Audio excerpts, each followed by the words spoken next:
Rachel, my wife, had always been sociable and thrived on being the center of attention. At first, it seemed harmless, and I didn't mind. One of the reasons I fell in love with her was her ability to light up a room with her laughter and attract people like a magnet. However, at some point, her craving for approval started to extend beyond our marriage. It was a Saturday night, and we were hosting a dinner party. Rachel insisted on handling everything: the cooking, the decorations, and even the seating arrangements. I was happy to let her take charge. We had invited some of our closest friends, including a few of her colleagues. Among them was Derek, a smug, overconfident man whose arrogance was evident in every gesture. I didn't like him, but Rachel assured me he was harmless. The evening began smoothly, or so it seemed. While I was in the kitchen refilling glasses, I overheard Rachel talking to her best friend, Emily. They were tucked away in a corner, and Rachel's voice dropped to a conspiratorial whisper. What she said next made my heart stop. With a mix of pride and giddy excitement, she said, "I mean, have you seen Derek? Derek is like a god. And trust me, Emily, he knows exactly how to use it." She laughed like a carefree teenager. I froze. My hands went numb, and my heart thudded in my chest. Emily's sharp intake of breath confirmed I hadn't misheard. "Rachel, are you serious? What about James?" Emily's voice was a mixture of shock and restraint. "Oh, please," Rachel replied dismissively. "James is sweet, but he's predictable and boring. Derek, though, he's something else, and he's—" She didn't finish the sentence, but the implication hit me like a dagger to the heart, making it hard to breathe. My wife, the woman I had spent 10 years building a life with, was openly boasting about her affair in our home, during a party I had helped organize. It was a humiliation I didn't know how to process. But instead of confronting her that night, I forced myself to stay composed.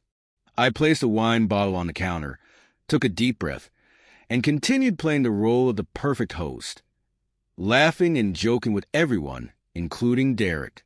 Inside, however, I was falling apart. Over the next week, I became consumed with uncovering the truth. I searched through phone records, emails, and anything I could find. The evidence I uncovered confirmed my worst fears. Rachel's betrayal ran deeper than I had imagined. I wasn't just planning to confront her. I wanted her to face the consequences of her actions. I wanted the world to see the truth of what she had done. I meticulously planned my next steps and hired a private investigator to gather undeniable evidence of Rachel's explicit messages, photos, and plans to meet Derek during her lunch breaks at work. During the investigation, I discovered that Derek had a wife, Leah, who had just given birth to their first child. I reached out to her anonymously and shared what I had uncovered. Leah was devastated, but appreciated my honesty. Together, we decided that the truth needed to come out in a way that neither Rachel nor Derek could escape. 2 weeks later, Rachel announced she wanted to host another dinner party.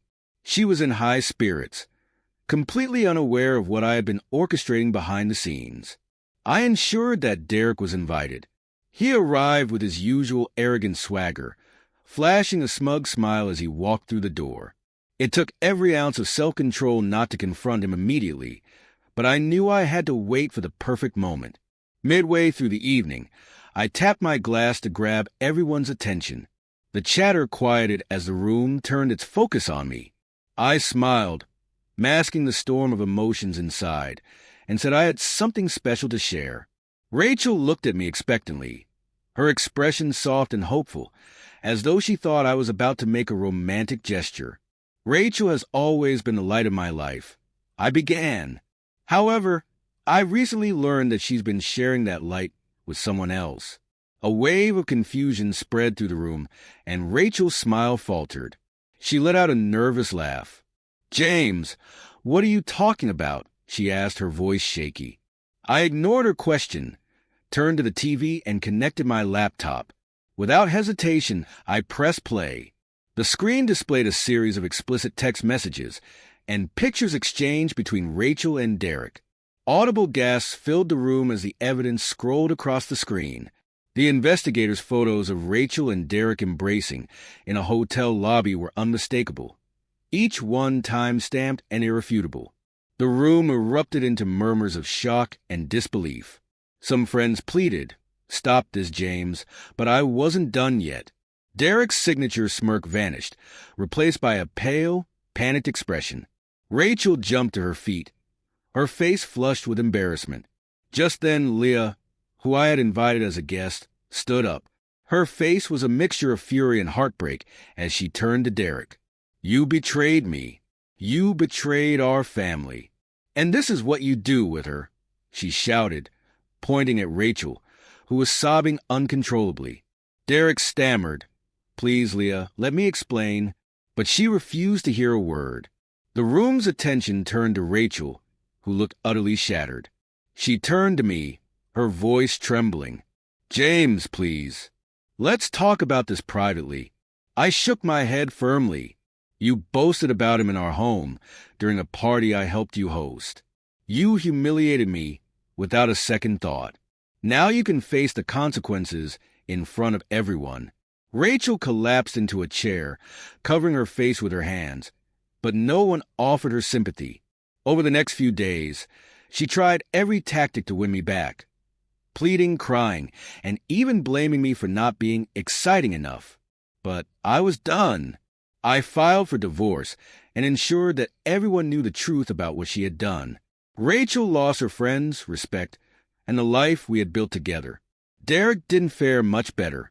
The deception left our friends feeling betrayed, and they distanced themselves from both of them. As for me, I began moving forward.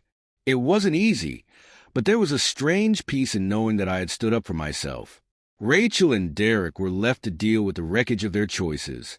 Leah, meanwhile, made sure Derek paid dearly during their divorce, and the scandal obliterated his career. I'm now focused on creating a better life, free of the lies and betrayal that once defined it.